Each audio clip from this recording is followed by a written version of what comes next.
All right, so I figured I would talk to some people about this gas filter thing since there's so much interest in it.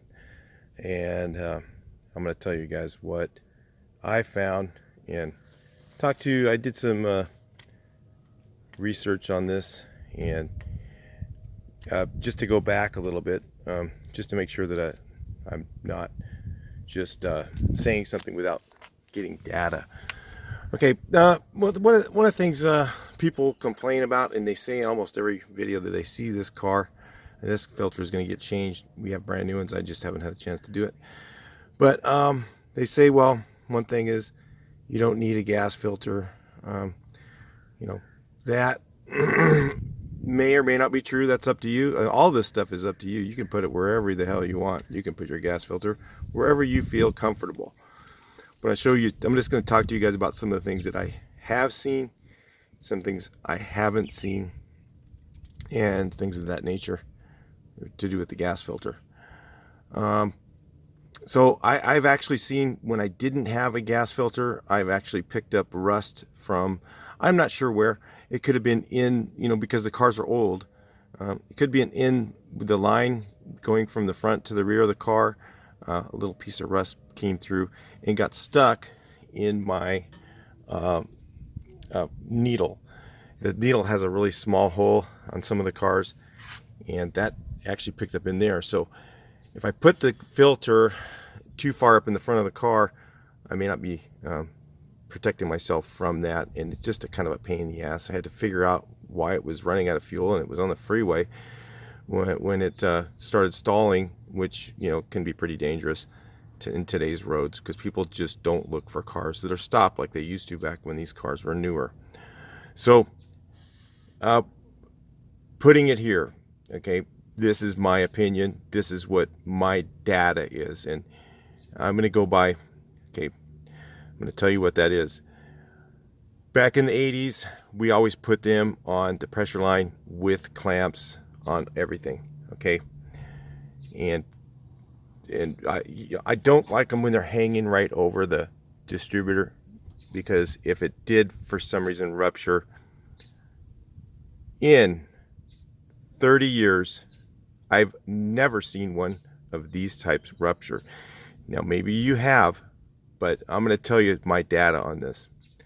The shop I worked at, I'm saying probably 2,000 cars that I saw in a 2 or 3 year period. I talked to one of the other shops in town who's probably had 30,000 cars in their shop over all the years that have had a filter in this same position.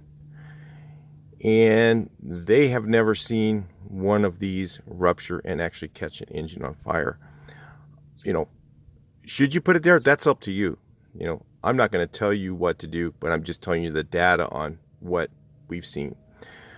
We did see several people with this filter in a different position where we saw them underneath touching the exhaust because they couldn't see where it was, and it was touching the exhaust and actually ruptured from that. It didn't cause an engine fire that I recall, but it did leak all the gas out of it. It leaked gas all over the place, and they came into the shop for a gas leak. Okay, I remember that. I also do remember somebody who had theirs underneath the gas tank, and some guys say, well, put it underneath the gas tank, it's safer there, up here. And as long as it doesn't interfere with the steering gear, I can't even see what you guys are seeing. As long as it doesn't, see, you need to turn your steering wheel all the way to the right, all the way to the left, and make sure that it doesn't rub against the tie rod. Because I also recall seeing a car come into the shop for a fuel leak in the front. It leaked all the gas out of the car, which that could be pretty dangerous, okay? Because if somebody drops a cigarette on that, who knows, But all the gas had leaked out of the car because the tie rod rubbed against the fuel filter and it ruptured there. Yeah. Another place I'd never seen one that actually was an issue, and like I said, you guys I've seen them melt being on here. I have not seen an engine fire from that. What we did see engine fires from, and almost every time it was the same thing. It was either that they didn't have clamps on here, okay, and the hose got old. You know, the hose kind of stays on even without clamps pretty well, but the hose got old on here and it slid off, and because the hose was old, not because the filter itself leaked, because the hose got old and it didn't have clamps, and it slid off and caused an engine fire. We saw that, okay. Well, we saw a potential fire from that. I don't know if it was actually an engine fire, but I did see several cars that were on fire for this very reason, and it gets misconstrued with the filter. So a lot of people think that it's the filter that caused it, but it was always, and when we got our cars that came in the shop, we could just tell exactly what it was, and it was always this right here. The barb that goes into the carburetor, the little brass or copper barb that actually press fits into the carburetor, would actually slide out and actually slide out, and then fuel would leak right from right here down on the distributor and catch the engine on fire. That's what we saw all the time. So, you know, if you guys want to complain about where this is, that's okay. You can put yours where you want. And like I said, there's a lot of places to put it, but just make sure that it's not anywhere where it can be disturbed. I like mine here where I can see it. Okay, you could put it on the inlet side, and over there you could use or not use clamps. That's up to you. You could put it up underneath on the top of the transmission, as long as it's not rubbing against any of the cables. These are all things you need to look at.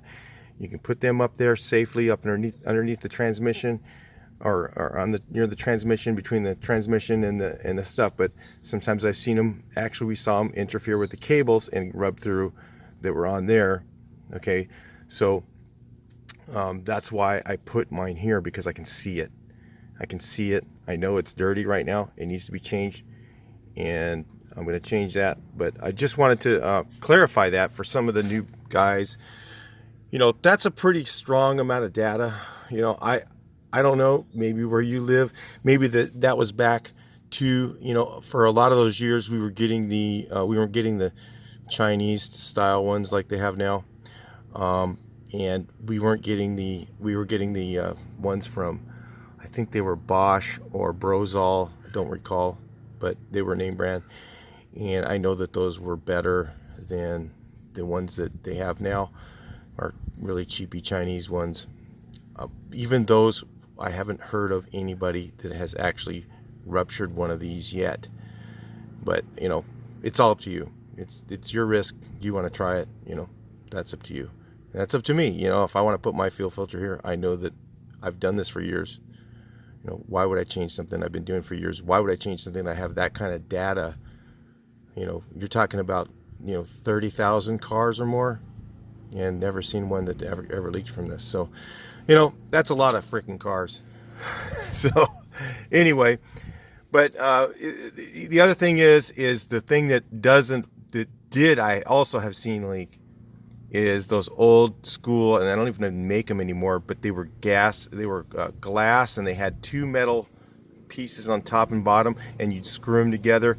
Those are a disaster to put here. Do not put one of those there. I have seen those leak too. They get loose, and then they've leaked on the distributor. Yes, I've seen an engine fire from that one, but not from these plastic ones that I haven't seen, you know.